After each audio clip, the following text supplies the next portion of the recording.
mbokki rafetlu ànd beeg suñuy programme ci ITV da leen jàmm ci xibaaru marax yi li ci gën a fës ñu fas yéene ko jukki bokk na si nag lu soxal général Cheikh Wade mi nga xamante ne nag daal nañu ko jox lenge yi ngir mu doon chef d'état-major général des armées ñu gën koo xam ci SEMGA général Cheikh Wade wuutu nag général d'armée aérien di Birame Diop ci xew-xew bi nag te ji ci suba ca camp Dial Diop ki nga xamante ne moo di jëwriñ bi ñu dénk wàllu armée maître Sidiki Kaba daal dinay ñaax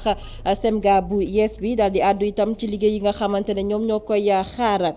ci wàllub politique Issa Sall àdduna ci tuuma yi nga xamante ne moom la ñu teg ci ndoddam ne nag dafa daal di jalgat ci yoon doon ministre waaye itam doon ki nga xamante ne député la ci assemblée nationale Issa Sall yëkkati ay kàddu nag gulet gannaaw ba ñu ko tabbee ministre conseiller ci wetu président de la république Macky Sall njiital PUR daal dinay raggu ba set moom daañu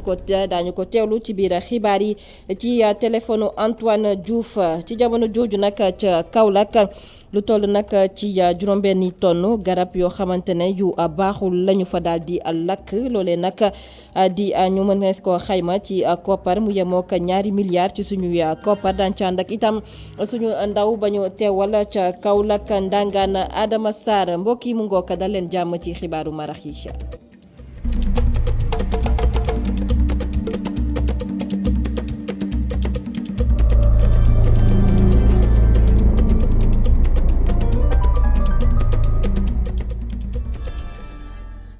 général Cheikh Wade jox nañ ko lenge yi mu daal di doon SEMGA bu Sénégal di chef d'état-major des armées konte ji ci suba xew-xew mi lañu ko daal di amal fële nag ca camp Dial Diop ci teewaayu joriñ bi nga xamante ne moom la ñu denk lépp lu soxal wàllub armée maître Sidiki Kaba daal nay àddu itam ci liggéey yi nga xamante ne moo nar a xaar kii di général Cheikh Wade di SEMGA gu yees gi ci xew-xew ba itam teewoon na fa suñu reporter Pape Ibrahima Ndiaye. ñoom ñaari kilifa yi ñuy ànd di dox ci benn tapis rouge boo xam ne dafa bees tàkk di firndeel màggaayu bis bi boole ci di marquer le pas soldats yi di leen sargal.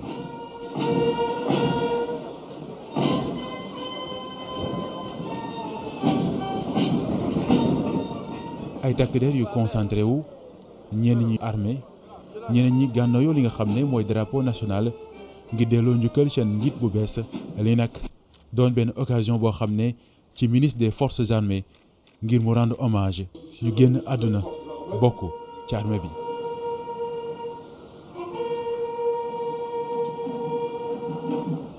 ci teewaayu gradé yu mag ci armée bi waaye tamit ay civil jëwriñ gi Sidiki Kaba daal di jël kàddu gi ngir firndeel jaar-jaar ju am solo bi nga xam ne général Cheikh Wade am na ko waaye mu koy fàttali li nga xam ne mooy solos mission wam. La protection de nos approches maritimes, notamment au regard des richesses halieutiques. sàmm suñu géej gi dafa nekk loo xam ne lu war la ndaxte li nga xam ne moo siy tukkee ci wàllum meññeenteef waaye tamit si mbetteex mi di énergétique bi loolu yëpp dañ ci war a mën a bàyyi xel bu baax a baax ndaxte li nga xamante ne bi am na ko si dayoo dafa bëri lool te ñi nga xam ne it ñoo di ay décideurs politiques mel ni dañ ciy joxoñ baaraam bëri na. te loola it bokk na ci joxoñ bi nga xamante ni bi njiit réew mi joxoñ na ko jamono ji nga xamante ni bi waat na ngir jiite réew mi ba léegi ngir ñu mën a sàmm li nga xam ne moo di suñu géej yi te loolee nekk na loo xamante ni bi lu ñu war la faaw ñu xar ci tànk tubéy. C'est la feuille de route, mon général, tracée par son excellence monsieur Macky Sall, chef de l'État et chef suprême des armées depuis son accession à la tête du pays. général bi daal di nangu moom sax mu bëgg a dem fu sori bu ñu sukkandikoo ci ay kàddoom bëgg naa téenoona li dooleel li nga xam ne mooy équipement yi waaye tamit fexe ba discipline wëy ci armée bi. Je demeure persuadé que toute entreprise militaire serait vaine sans la discipline. si sama wàll nangu naa ne faaw nag ñu daal di jooyanti lu bëri si li nga xamante ni bii moo di yar ak teggin yi nga xam ne moom takk der yi war a am ndaxte loolee rek mooy suñu ndëgër laay te loolee it mooy mën a def suñu cëslaay ngir ñu mën a liggéey suñu liggéey nu mu gënee mucc ayib jamono ji nag ak ni nga xamante ne bii noonu la xarlu yu yees yi daal di yaatoo si àdduna bi yëpp kaddu yi wala wax gi mën naa jibee fu nekk waral nag ñuy ñaan ñëpp ku nekk ñu xool naka la ñuy jëfandikoo yoolee internet rawatina takk der yi su ko defee ñu bañ a daal di jalgati li nga xam ne moom ñu duppee droit de réserve maanaam mën a téye sa kàddu ndaxte ñaare mën ngaa wax loo xam ne sax njortoon ne wax nga ko. Que le fil très tenu de conservation et de défense du secret soit rompues et souvent de façon insoupçonnée. ba ñuy amal cérémonie d'installation bi ministre Sidiki Kaba ak général corps d'armée Cheikh Wade ñoom delloo nañ njukkal bu baax ki nga xam ne moom la wuutu mooy général Birame Diop ci seen biir wax nag ñu xam ne armée moom ku ñëw da ngay def sa liggéey te message bi benn la te du soppi ba au foofu. service du Sénégal on nous tue on ne nous déshonore.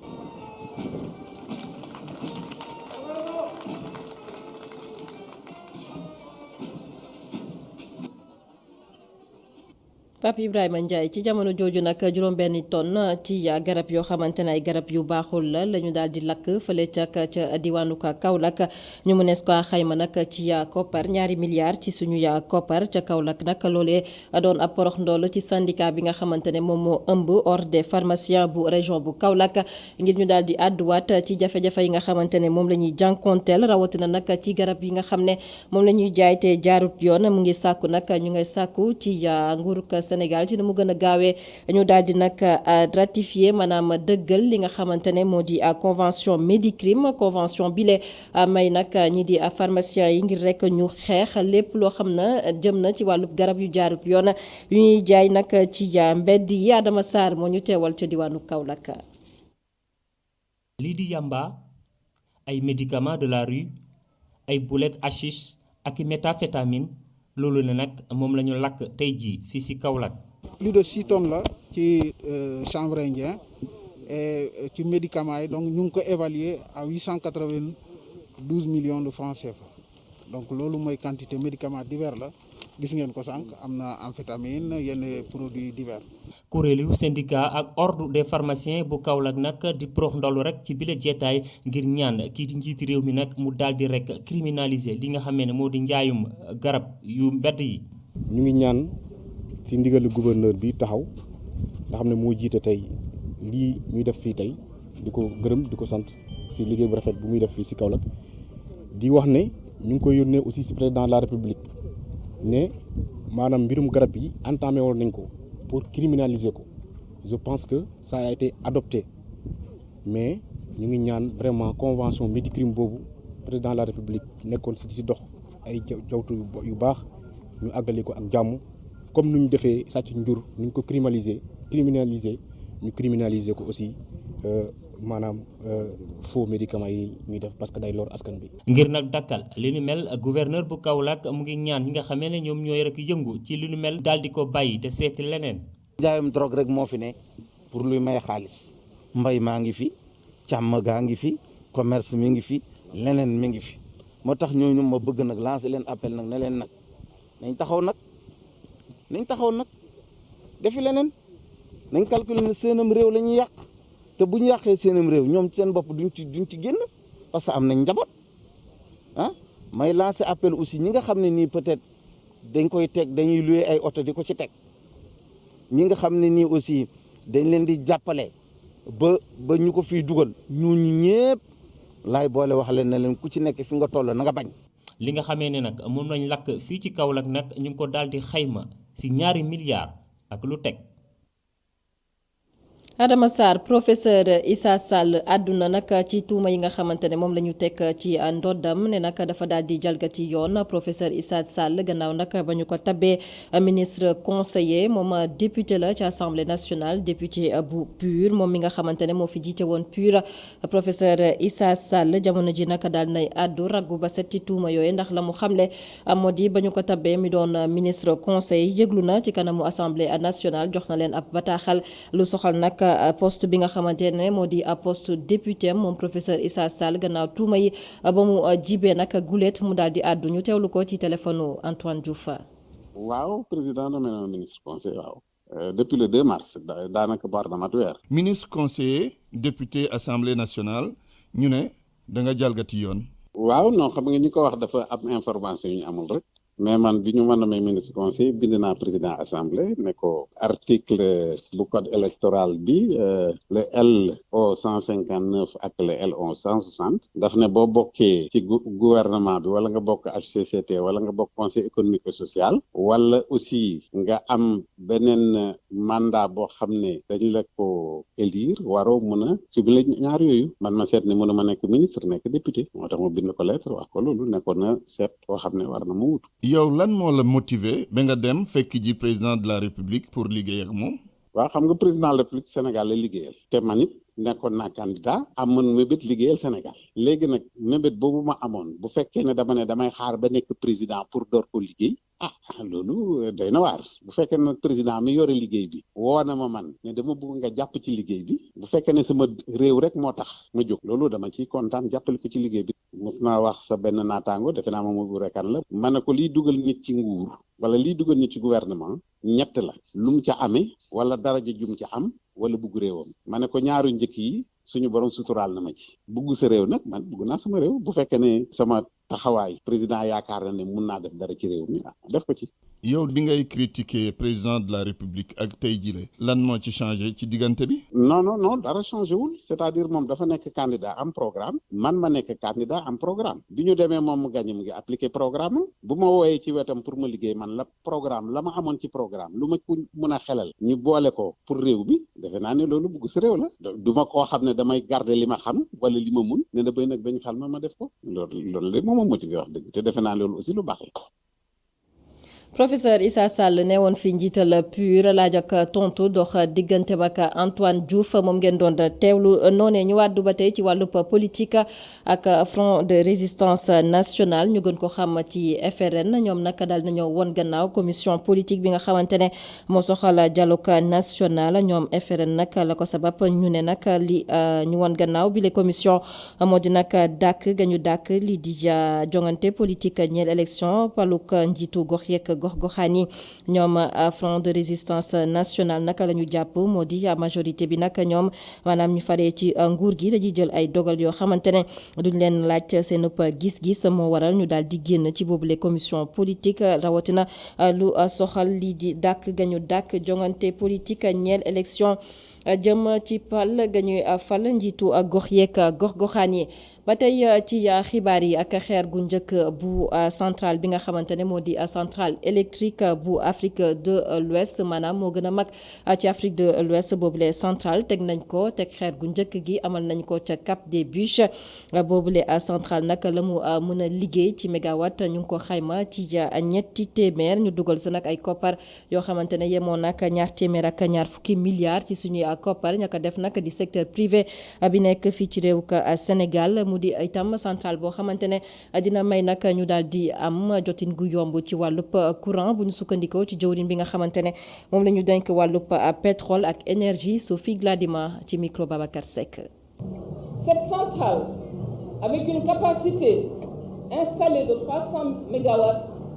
centrale bu dayoo ñetti téeméeru mégawatt mooy doon bi njëkk am Sénégal ak Afrique sawjaan mooy loo xam ni ay doomu askan wi ñoo ci dugal seeni koppar ginnaaw ba ñu amee woon boobu taxawaay ci port bi te it ñu def ko ci àpp bu gàtt cérémonie bi ñu ngi ko amal ci jamono boo xam ni énergie bu PAC 2A ak électricité la ñuy war a def ak gaz naturel ngir mun a ñoŋal industrialisation ak jox ak denc lu jóge ci mbay mi. La conservation également des produits issus de l'agriculture.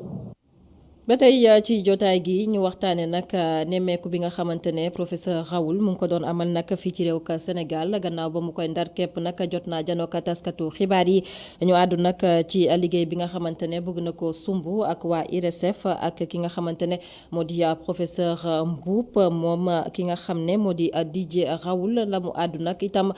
bokk na ci anam bi nga xamante ne moom la ñu fas yéene liggéeyee rawatina lu soxal doomu jàngoro bi di coronavirus ak nag variant yi nga xamante ne ñu ngi ko ci nemmeeku ci bile doomu jàngoro di Covid 19 janook taskatu xibaar yi teewoon na fa suñu ndaw di Babacar Seck. mu jagleeloon ko jàngat ci mbasum coronavirus nga ne si bu directeur bu IRD IHU bu Marseille amaloon ci réewu Sénégal may na professeur Didier Raoul mu weccoo xalaat ak borom xam-xam yi nekk ci IRESSEF ci cosaan li ñuy tuddee ay variant ak naka lañ ko mën a màndargalee. l'envie d'être dans le flux de ce qui se passe. bëgg-bëgg bi nga xam ni rawatina ñi gën a féete ndaw am nañu ko ci liggéey bii ñi def muy gëstu bi ci Sénégal rafetlu nañ ko bu baax loolu sax tax na bu ñu lëkkaloo ñu fexe ba gis variant bu njëkk te booba kenn waxagul li ci jëm ñun bi ñu gisee variant boobu ñeenti weer lañ ci teg ñu gis variant anglais bi ñu bëri foogoon ni benn doomu jàngoro bi la waaye ci cëppaandaw ga ñëpp xam nañ ni loolu amul. Principe que nous partageons avec Souleymane. gëstu ci yenn feebar yi nga xam ni ndey wàlle bu gaaw am nay jafe-jafe ci réewu l'Afrique yi ndax dañoo rafle ay spécialistes lu ci mel ni bioinformatique loolu tax kilifa yi war a taxawal ay daara yoo xam ni dañu ko fay jàngalee. Notre idée, nous, c'est développer ce volet-là de bioinformaticien d'ailleurs. sunu mbébét mooy gën a taxaw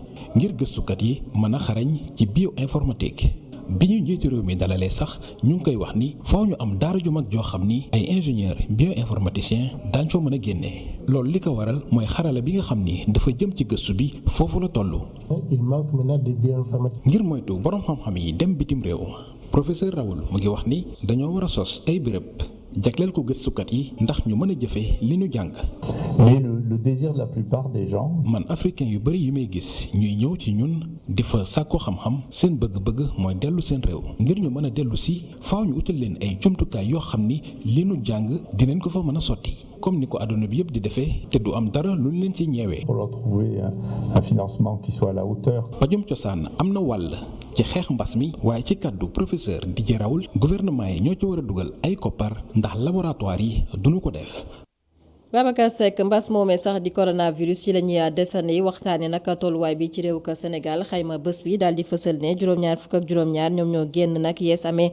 bile doomu jàngoro ci test bi nga xamante ne amal nañ ko ci junni ak juróom-benn téeméer ak juróom fukk ak juróom-ñeent ci doomi aadama juróom-benn fukk nag ñoom ñoo ci ay cas communautaire ñu xamul fa ñu jotee ci mbas mi téeméer ak fukk ak ñett ñoom nag wér nañu ci bile feebar fanweer ak ñaar ne ci sauvetage ñetti doomi aadama ñoo ci faatu ba sip démb yemoo ko àllarba fanweeri fan ak benn ci weeru mars atum 2021 ñu des ba tey ci wàllub wér-gu-yaram waxtaane nag li nga xamante ne moo di cancer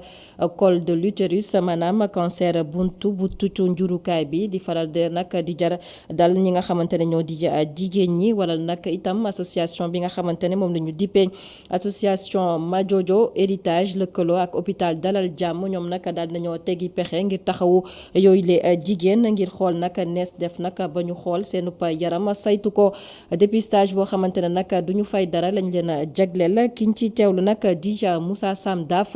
moom mooy jiital hôpital Dalal Jàmm ñu teewlu ko ci micro Mamadou Lamine Fatija. C'est une cérémonie de lancement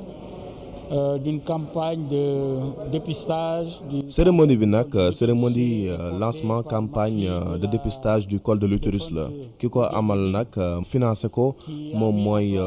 doomu jëm si yàlla ji di Majoojo Ñinga moom nag dafa taxawal ab association bu ñu duppee Majoojo héritage li ko tax a jóg mooy dimbali jigéen ñi ngir su ko defee ñu mën leen a prendre en charge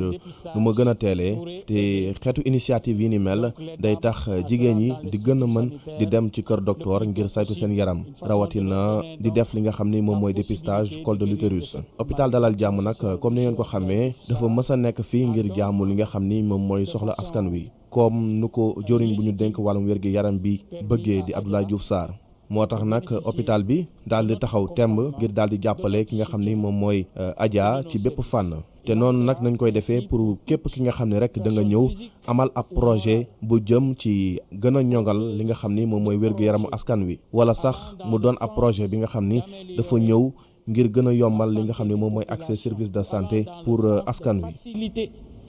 l'accès aux services de santé. ñu àddu ci leneen ak Air Sénégal compagnie bi nag tàmbali nag dem ci Afrique centrale loole nag gannaaw programme bu yees boo xamante ne daal nañ ko fësal ci altine gi ñu weesu ay destination yu yees ñu daal di koy xamle bokk na ci ñetti capitale Douala ca Cameroun Libreville Gabon ak Cotonou ca Bénin mu di nag porox ndoolu ngir rek compagnie bi gën a fësal boppam ci àdduna wërngal këpp Papa Lune Sara. mu nekk ab bis bu yees ci diggante Sénégal ak pays yu nekk ci Afrique centrale lii nag Air Sénégal daal di koy fësal Cotonou Douala Libreville ñetti capital yu yees ñetti jëmukaay yi nga xam ni compagnie aérienne bi léegi dafay dem mu nekk pont aérien bu bees buy tax réewum Sénégal tegu si yoonu naataangi. defe naa suñu mbokki dëkk Douala suñu mbokki dëkk Libreville yàgg nañ di ko ñaxtu di laaj kañ la Air Sénégal di yegsi te yàlla def na ñu yegsi fii ci Cameroun commencé suñu exploitation xam ne chaque semaine bu nekk dinañ fi ñëw ñetti yoon incha allah loolu mooy suñu vol bu njëkk bi tey ñu ñëw ànd ak yéen boole koog suñu compatriotes ñu nekk Cameroun ak Camerounais ñu nekk Sénégal comme ça suñu dëkk yi mën a demante ak di diggante. Airbus A321 dal leen ak jàmm ci roppalaan bi nga xam ni feexluwaay bi dafay ànd ak nit ñi nga xam ni jóge nañu fu nekk li tax ñi nga xam ni dugg nañu ci vol bu njëkk bi di ko rafetlu. Oui, ils ont été très accueillants, vraiment du début à la fin. Teranga bi ñuy wax ci Sénégal yëpp won nañ ñu ko. J'espère vraiment que ni ñu koy waxee sax desserte bi nii dina continuer et que dinañ am aussi yeneen destination à part Afrique centrale. Avec Air Sénégal, on est très heureuse, on est on a la fierté de vous rencontrer ici aujourd'hui. On dit félicitations, bravo à notre président de la République, Monsieur Macky Sall, Ali Bongo Ondimba. On dit félicitations à notre directeur général, on te félicite aussi. On dit bravo, bon vent, que Dieu nous aide dans notre pays, Sénégal, Gabon, que Dieu nous accompagne. On est très heureuse de voir notre Air Sénégal ici au Gabon. Merci à tout le monde. Air Sénégal daal di jugaat ginnaaw bu ko mbas bi sonalee lool compagnie aérienne bi daal di lot waaye tey jii mu daal di jugaat. waaw ndaxte loolu mooy suñu plan de relance parce que pandémie moom sonal nañu trop sonal na compagnie yëpp bu ñu demee ba ñu koy waajal vaccin yi ñëw nañu ñu ngi waajal relance bi nag te ci relance bi nag kii nag bokk na ci. ñetti fréquence si ayubés muy si lundi mercredi ak vendredi li tax Afrique centrale Afrique de l'Ouest ak Casablanca daal di booloo nekk benn Air Sénégal daal di gën a wone dooleem mbëbëtam mooy fexe ba Sénégal daal di nekk ab hub aérien tey jii ubbite ligne Afrique centrale di ko gën a firndeel. Papa Alioune Sarr ñu wàcc ci aéroport international Blaise Diagne bu Diass wutali ca université Cheikh Anta Diop bu Ndakaaru ak intersyndical syndicat bi nga xamante ne moom moo ëmb liggéeykat yi nekk ca centre des œuvres universitaires bu Dakar di COUD ñoom nag àddu nañu ci coow li nga xamante ne moo amoon université bu Ndakaaru xëccoo wala bokk xeexoo bi nga xamante ne nemmeeku woon nañ ko fa ñoom nag waxtaan yi fa jot a am nag ba jàmm dellusiwaat ñu ngi koy rafetlu dàkk nañ nag bépp kàddu boo xamante ne jib na ne diggante ay xeet lañ doon xeex lañ jàpp nag moo di xeex bi diggante étudiant la woon ñu teewlu si suñu ndaw ba ñu teewaloon ci boobu leen ndaje di Mamadou Dia. intersyndicalu COUD bi bëgg wax ji leer xeexu waaso mosul am biir université Cheikh Anta Diop. damay wax ñëpp ñu dégg ko xeexu waaso amul fii biir université 100 000 étudiants fu ñuy yeewoo ñaari xale jote ba seeni xarit mais ñëpp ñoo jaar université loolu ku nekk fekke na ko seeni xarit dugg ci xeex boobu ñu bugg ko def ay xeexu waaso la vraiment man dama tiit bi ma déggee loolu fii xeexi waaso amu fii. daara ju kawe ji saf-sàpp ak politique intersyndical bi bëgg ñu xeex ko ndax dal mën a sax. dafa am ñoo xamante ni dañ fiy dugal politique ba mu ëpp loolu ay la yéwén mooy dëgg ñun nag liggéeykat yi taluñ lan lu dul ñëw liggéey dem ñibbi xeex beeg xiiroo beeg ŋaayo bi dañ cee doyal di interpeller l'assemblée de l'université ñun travailleurs yi ñoom ñu jël ay mesures fermes à ce que ay étudiants yoo xamante ni damati nañ nag bay dugg ci xeex boo xamante ni xeex la boo xamante ni histoire bu du dakk la vraiment l'assemblée de l'université jël ay mesures par rapport à ça. dal mënul am te kaaraange amul tax syndicaliste yi di yuuxu jëmale fi ñu ko yaakaaree. ñi ngi woo autorités yi ngir ñu gën ñoo jàppale ci li nga xamante ne mooy sécurité étudiants yi ak personnel bi ngir jàmm dellu si jàmm naam dellu si na waaye nag gën koo yokk gën koo améliorer ba nga xamante ni néew ñi dina fi ñàkk mais dina fi gëj wala mu raax fi lool. intersyndical kuddu bi bég ci dal gi fitna yi mujjee syndicaliste yi ne fi mu ne nii taxaw nañu temm ngir jàkkaarloog ñi nga xam ne seen bëgg-bëgg mooy saa su ne di yee fitna ca université. Thomas Djibril Faye moom nag bindkat la bind téere nag jagleel ko li nga xamante ne moo di aada ak cosaanu séeréer moom nag daal nay àddu itam ca la ñu jot a nemmeeku ci université Cheikh Anta Diop bu Ndakaaru ñenn ñi nag jàppee ko xeex diggante ay waaso moom nag rafetlu ko moom Thomas Djibril Faye jamono ji nag mu yëkkati yile kàddu ci jamono joo xamante ne moom la doon xamle ak askanu Sénégal li téere boobee nga xam ne moom la bind jagleel ko nag xeet séeréer ak lépp loo xam ne jëm na ci wàllub aada ak cosaan ñu teewlu si Ngor Diouf. lël ak dëj naka noonu ceet nekk ñetti mbir yu soxal Thomas Djibril Faye ci bile téere mu ci àddu di leeral nu ko séeréer yi di màggale. xam nga séeréer di moins lu nekk parce que dañ koy fêter à savoir comment dire circoncision ñu koy wax ndut dañ koy fêter mariage xam ngeen ni voilà dañ koy féete aussi funérailles aussi dañ koy féete waxatuma nag bu dee funérailles yu mag la dañu indi ay ndënd fii ainsi de suite ñuy bàkku di def autre chose voilà ci biir loolu noonu dafa am ñoo xamante ne c'est-à-dire des gens malveillants di ñëw bëgg a lor ndaw ñi yu baax yi dafa bëri mais lu bon yi ay comment dirais-je ay dëmm ñooy ñëw par exemple ci biir xew bi di dugal ci lekk bi loo xamante ne mooy loolu day dem ba à un moment donné ku ko lekk nekk jeune un jeune en tout cas comment dire un jeune kii mu lor la. ngir gën koo ñongal mu gën a méngoog jamono di xemem teefu bi la bindkat. non contre ma célébration yi parce que mënul ñàkk vraiment contre ma kii bi célébration yi mais en effet dañ ko war a moderniser. choses mystiques yu ñu ciy dugal et puis ay gaspillage yi ñu ciy def quoi parce que dañ siy yàq ci xew yi loolu yëpp xam nañ ko dañuy ñëw jënd seen nag ngandam nag yoo xamante ne di yàq xaalis ci anam bu ne alors qu'en réalité ils sont pas focalisés sur le développement te man yooyu laa bëgg ñu focaliser sur le développement à telle enseigne que jeunes yi mën a épanouir jeunes yi mën a am liggéey. Thomas Djibril Faye di naqarlu bu baax jàmmarloo yi ñu nemmeeku woon fan yi ñu génn ci université Cheikh Anta Diop ci diggante xeet ak xeet. non loolu bi ma ko déggee daf ma métti. dama métti à telle enseigne que vraiment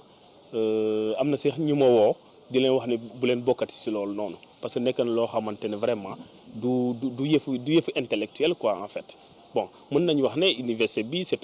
le maillon le plus élevé de la scène sénégalaise du moins mais en prélude li ñuy def noonu wax dëgg dañ ko war a bàyyi quoi parce que mën na indi sax guerre de religion mën na indi guerre ethnique parce que bu ñu déggee ne université gaa yaa ngi xeex vraiment di xeex entre séeréer ak joola vraiment mën na dem ba yàq sax en tout cas notre économie notre cohésion sociale notre économie en plus. lël ak dëj naka noonu ceet soxal bu baax Thomas Djibril Faye ba tax mu tënk ko ci benn téere mu ci àddu di xamle nu ko séeréer yi di màggale. Ngor Diouf ñu desandi ba tey ci wàllub aada ak cosaan ak taskatu xibaar yi nag xamante ne ñoom nag ci li ni mel la ñuy daal di xeltu ñoom nag ñoo janook taskatu xibaar yi lañ doon waxtaane nag bokk na si lu jëm ci wàllub théâtre nees def ba daal di koy sukkaliwaat ci réewuk Sénégal waxtaane nañu itam jafe-jafe yi nga xamante ne ñiy yëngu ci wàllub théâtre moom la ñuy jànkoonteel jamono ji rawatina nag lu soxal wàllub koom-koom gi Aïssatou Kane moo ñu fa teewaloon.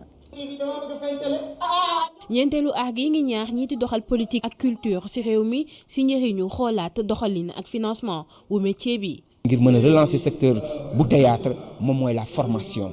faaw ñu gën a ubbi école yi mais au-delà il faut que ñu financer li nga xam ni moom moo di sous secteur bu théâtre mais dama wax ni ngir ñu suqali théâtre faaw théâtre ñu fental ko benn fonds boo xam ne ni dañ koy jagleel exclusivement au théâtre comme fonds yi ñuy jagleel cinéma fonds yi ñuy jagleel livre ak lecture yooyu bu ñu ko defee tamit ñi nga xam ni ñoom ñoo di acteurs yi daal di structuré wu parce que Sénégal li fi manqué ci jamono ji moom mooy les grandes compagnies que ce soit public ou privé. parce que comédienne gii ngi ñaawlu ñàkk politique culturelle ndax ñii di def théâtre gisuñu ci seen bopp. rawatina ci wàllu théâtre dafa mel ni